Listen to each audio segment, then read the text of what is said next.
Today marks the start of my 7th week in Sofia, Bulgaria, but I'm actually still in Thessaloniki, Greece. This is where I ended my 6th week, and this is where I'm starting week 7.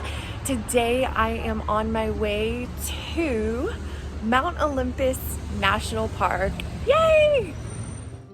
I will eventually be making a vlog that covers the entirety of my trip to Thessaloniki, but I wanted to include a few clips in my week 7 vlog. My first full day in Thessaloniki was spent just in the city, but for day 2, I took a trip to Mount Olympus National Park, which required a bit of a hike, and I think some of my fellow travelers got more of an experience than they bargained for as far as the hike was concerned. There were probably some sore muscles the next day. Next up, we went to the Dion Archaeological Park and Museum. Dion was an ancient Macedonian city founded in the 5th century BC, and it served as a prominent religious and cultural center dedicated to Zeus and the Olympian gods. I made it back to Thessaloniki with just enough time to get some rest before my last full day in Greece. While trying to find some breakfast, I accidentally stumbled into some random buildings. For my last full day in Greece, I took a day trip to see Mount Athos, which included a cruise, and I did make a full vlog all about my Mount Athos cruise, and I covered some of the history of Mount Athos. It is truly unique and fascinating. If you're not familiar with Mount Athos, it is a self-governed monastic community known for its rich religious traditions, including its strict entry restrictions, including a ban on female visitors. After 3 full days in Greece, it was time for me to check out of my hostel and slowly make my way to the bus station to head back to Sofia.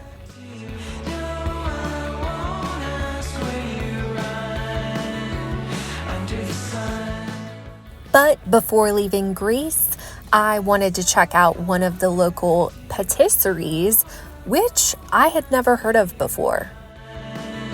A patisserie is a French bakery that specializes in making and selling pastries and sweets. And in France and some other countries, the term is legally protected and can only be used by bakeries employing a licensed master pastry chef. So some people take their pastries very seriously, but that was my last stop before making my way to the Thessaloniki bus station. I really liked seeing these extremely small chapels all over the place in Greece. And one thing I learned during my time in both Bulgaria and Greece is that the lit candles that are closer to the ground are for the deceased, whereas the lit candles that are higher up are for the living. And of course, that is a tradition within Orthodox Christianity. So here's my bus. Looks like I'm the first one to get on. Just kidding, obviously. As cute as this thing was, I don't think it would offer the most comfortable ride back to Sofia.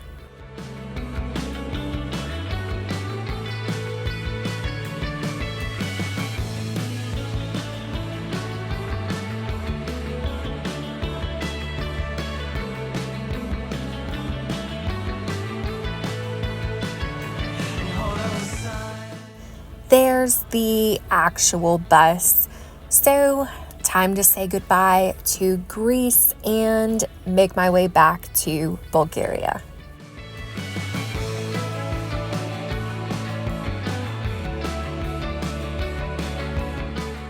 Leaving Greece was bittersweet, but I was kind of looking forward to getting back to Sofia and staying in one spot for a little while. So I think this is the most scared I've been in my entire life.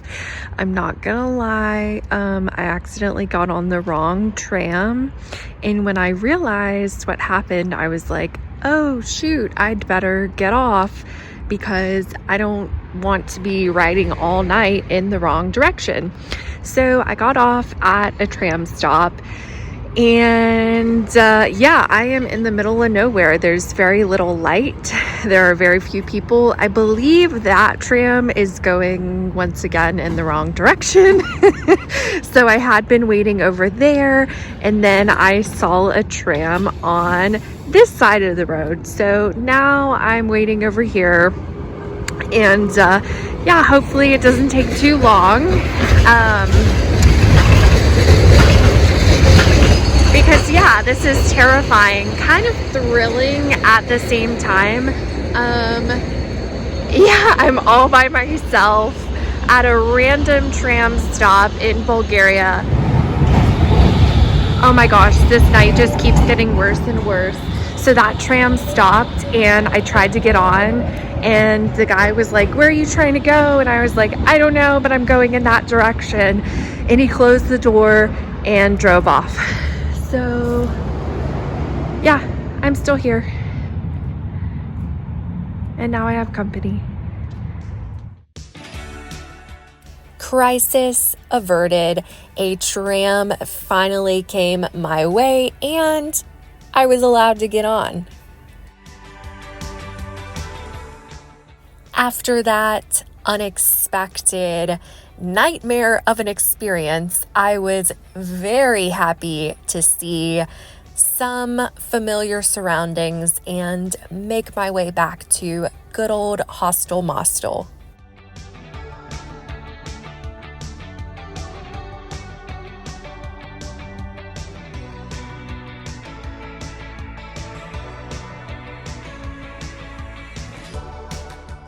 After my trips to Montana and Thessaloniki, I really was looking forward to staying put in Sofia for a little while and just getting some work done.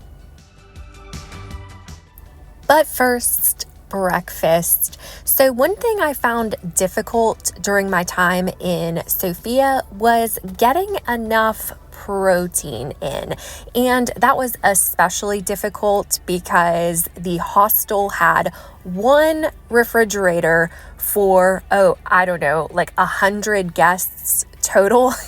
And the one time I tried to use the fridge, my food was stolen. So I was forced to eat out constantly, and there's nothing quite like pizza to go in a bag. I did not miss this super ghetto hostel, and I come back. That's my backpack, but somebody's stuff is kind of in my spot. Normally I use the left side of my bed, and this is my chair.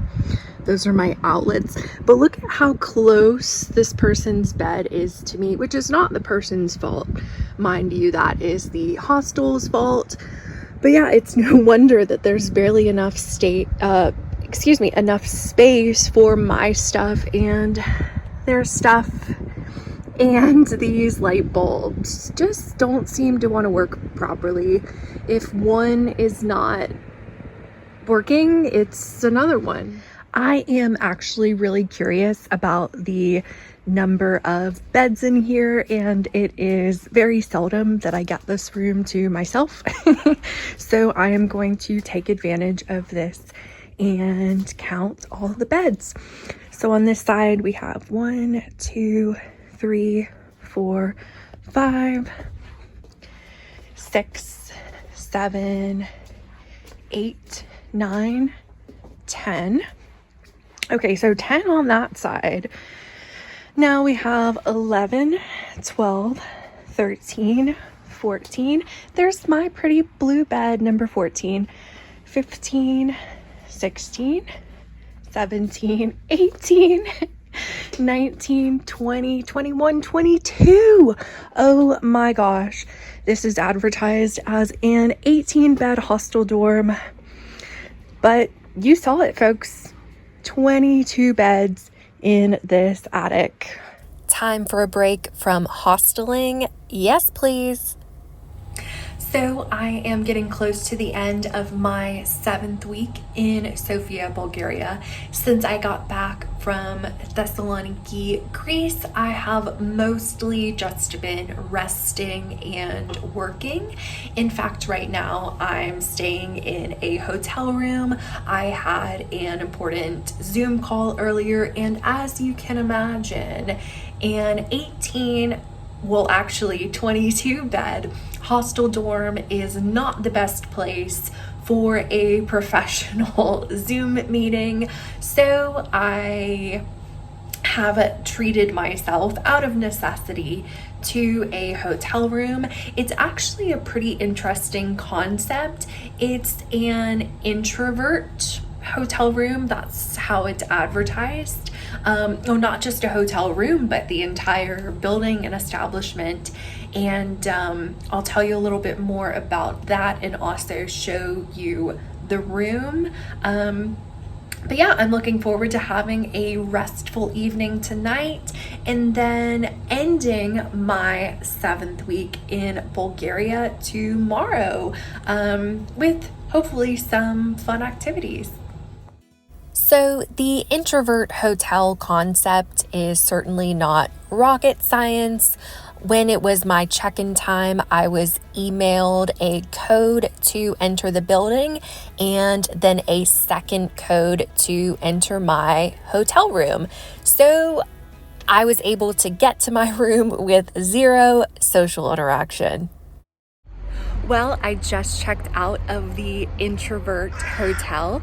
Even though I am, in fact, an introvert, I was a little bothered by the fact that there was not a receptionist there, because even though I am quite introverted, I will definitely talk to a receptionist if it means the difference between me getting charged a late checkout fee or not. So hopefully that goes well. I was actually supposed to take a Trabant tour today, and a Trabant is a vehicle that was popular during the communist era. But this tour company, so it was advertised as a free tour, and a lot of places in Europe will advertise free walking tours or sometimes free other types of tours, but really they're just tip based. And that's fine, but I kind of feel like it's almost deceitful for them to be advertising their tours as free when the reality is that they want and expect a tip. But anyway, I was supposed to take this free tour around Sofia in a Trabant, but a plane is going overhead and the tram went by earlier. It is a noisy Saturday in Sofia. But for this Trabant tour, they said that they could not guarantee that the Trabant would be working. But they said if the Trabant was not working, it would just be a walking tour. So I decided to just skip it. If I wanted to do a walking tour, which I actually do want to do 1 or 2 more while I'm still in Sofia, I would just book a walking tour. But yeah, so now plan B, which I don't actually have a plan B for today, but we'll see how it goes. I'm wearing my least favorite dress. This is something I bought in Sofia, but my laundry is currently getting done, and at least I have something to wear. So here we go, my last day of week 7. I did eventually pay for a tour of Sofia in a Trabant, But that tour took place in my final few weeks in Sofia. So here we have my last day of week 7, and I started it off with some yummy breakfast. After breakfast, I decided to take a look at some of the souvenirs for sale. Sometimes I am really bad about procrastinating when it comes to purchasing souvenirs, and then the next thing I know, it's the last day of my trip and I haven't bought much of anything.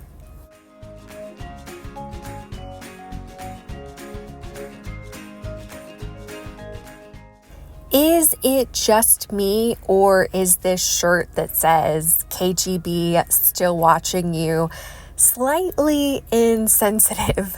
It's my understanding that people to this day really do experience paranoia as a result of living under communist regimes. Hey, this looks familiar. I remember seeing these red and white bracelet-looking things tied to trees in the city of Plovdiv.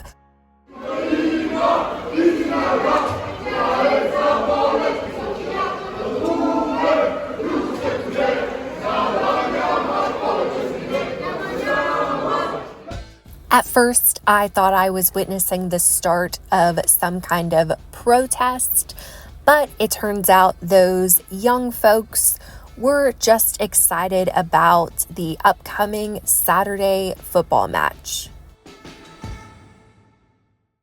I'm actually quite glad that my itinerary for today did not quite go as planned, and I decided to forego the Trabant tour.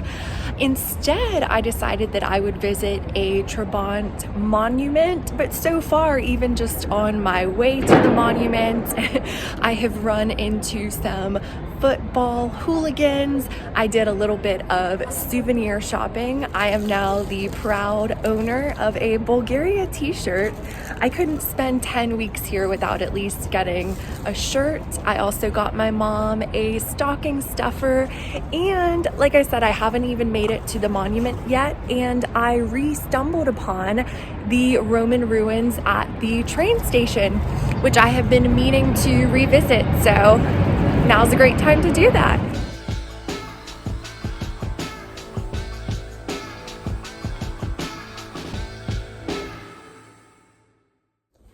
Holy cow, I feel like a kid in a candy store.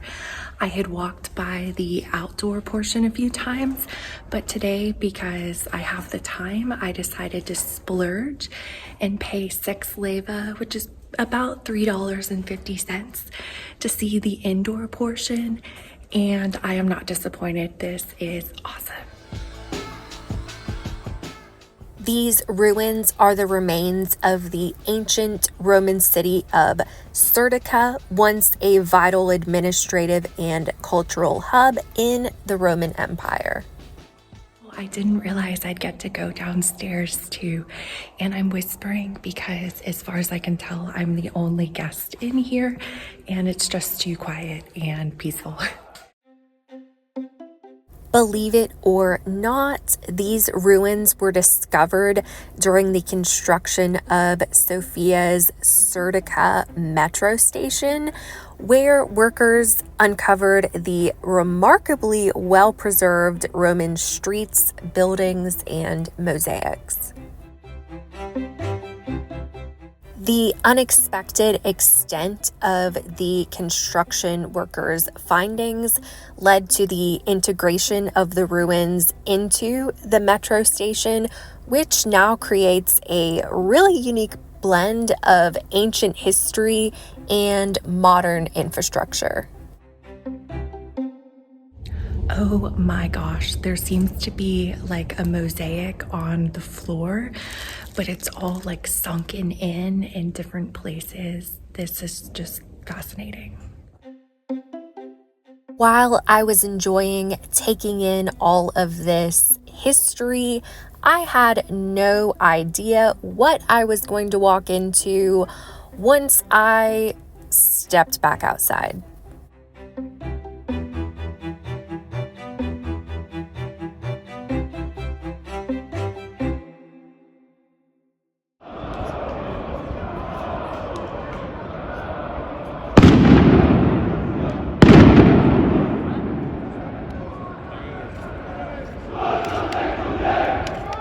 All of this over a football game?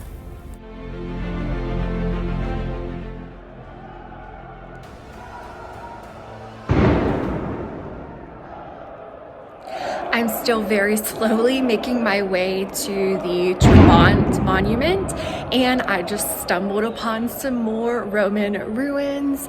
And oh my goodness, these football fans are crazy. I'm not going to lie, I was judging them slightly, and then I remembered that my favorite sports team has a war chant, and we can get a little bit rowdy too sometimes, but this is like next level.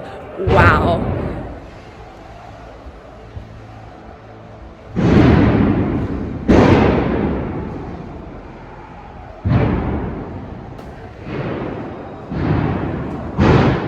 It sounds like the city is under attack.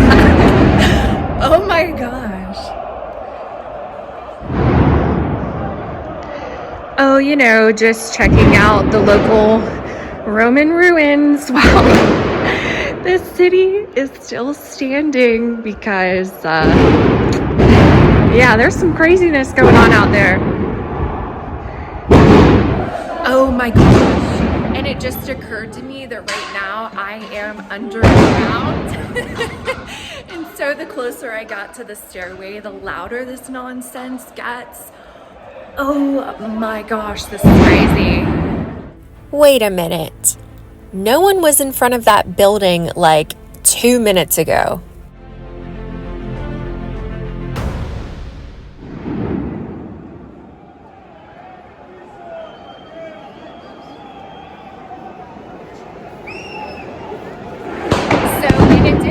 To it getting louder once I came from being underground, these guys are also on the move.